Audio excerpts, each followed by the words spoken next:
ওয়ালাইকুম, আমি ডাক্তার মোহাম্মদ আরিফুর রহমান, সহকারী অধ্যাপক হিসেবে কর্মরত আছি হিমাচল বিভাগ ঢাকা মেডিকেল কলেজ অ্যান্ড হসপিটালে সাভার বেসিনার চেম্বার থেকে আপনাদের সবাইকে স্বাগত জানাচ্ছি। সচেতনতার অংশ হিসেবে আমরা এই ভিডিওটি করছি। আমি আজকে আপনাদের সাথে আমাদের এক পেশেন্টের পরিচয় করাই দিব। ওর নাম ফয়সাল। বেসিক্যালি ওরা কুমিল্লা থেকে আজ থেকে প্রায় 6 সপ্তাহ আগে আমাদের এখানে আসেন। যখন ওরা এসেছিল তখন কুমিল্লা থেকে পরীক্ষা করার পরে বলা হয়েছিল যে ওর এক ধরনের ব্লাড ক্যান্সার সন্দেহ করা হচ্ছে। ওর পেটে চাকা ছিল, কাউন্ট ছিল প্রায় 3,03,000, হিমোগ্লোবিন 9.8 এবং প্ল্যাটেটও অনেক বেশি, প্রায় 6 লাখ। এটা ওরা কুমিল্লাতে শোনার পরে ওরা আসলে ঘাবড়ায় যায়। স্বাভাবিকভাবে বাবা মা সহ ওরা এখানে আসে, ওর আত্মীয় স্বজন সহ সবাই খুব দুশ্চিন্তায় ছিল যে এটা সমাধানযোগ্য কিনা বা এটা থেকে ওর বড় ধরনের কোনো ক্ষতি হবে কিনা।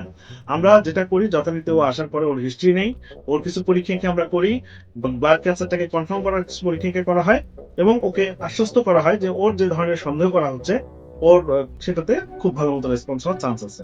ওর রোগটা পরীক্ষা ফাইনালি আসে, ওর রোগটা হচ্ছে chronic myeloid leukaemia in chronic phase, that is CML-CP.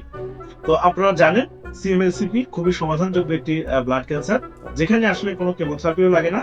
শুধুমাত্র মুখে খাওয়ার ওষুধের মাধ্যমে রোগীরা অনেকদিন ভালো থাকে। বেশিরভাগ রোগী একদম সুস্থ স্বাভাবিক নর্মাল জীবন ধারণ করতে পারে। ফয়সালকে আমরা আশ্বস্ত করি, ফয়সালকে আশ্বস্ত করার পর আমরা ওষুধ শুরু করি। আজকে প্রায় 6 সপ্তাহ পরে ফয়সাল আমাদের এখানে আসছে। আলহামদুলিল্লাহ ওর রিপোর্ট খুবই ভালো। যেটা টোটাল কাউন্ট ছিল ওর প্রায় 3,03,000, সেই টোটাল কাউন্ট এখন হয়ে আসছে 6,300। ওর পেটে অনেক বড় চাকা ছিল, স্ক্রিন ছিল প্রায় 16 সেন্টিমিটারের মতো, সেই স্ক্রিনটা এখন কিন্তু আর নেই। ফয়সাল এখন ভালো আছে। সবাই আমার রোগীর জন্য দোয়া করবেন এবং আমি আপনাদের আহ্বান জানাবো, যদি কারো কোনো ব্লাড ক্যান্সার সন্দেহ হয়, স্পেশালি সিএমএল সন্দেহ হয়, সেক্ষেত্রে একজন কাছাকাছি থাকা ডক্টর বৈশাখের সাথে পরামর্শ গ্রহণ করুন এবং তার পরামর্শ মতো ওষুধ গ্রহণ করলে আপনি সুস্থ স্বাভাবিক জীবন যাপন করতে পারবেন। ব্লাড ক্যান্সারকে ভয় নয়, সচেতন হন, আতঙ্কিত নয়, সচেতন হন। সেবা নিয়ে সুস্থ থাকুন।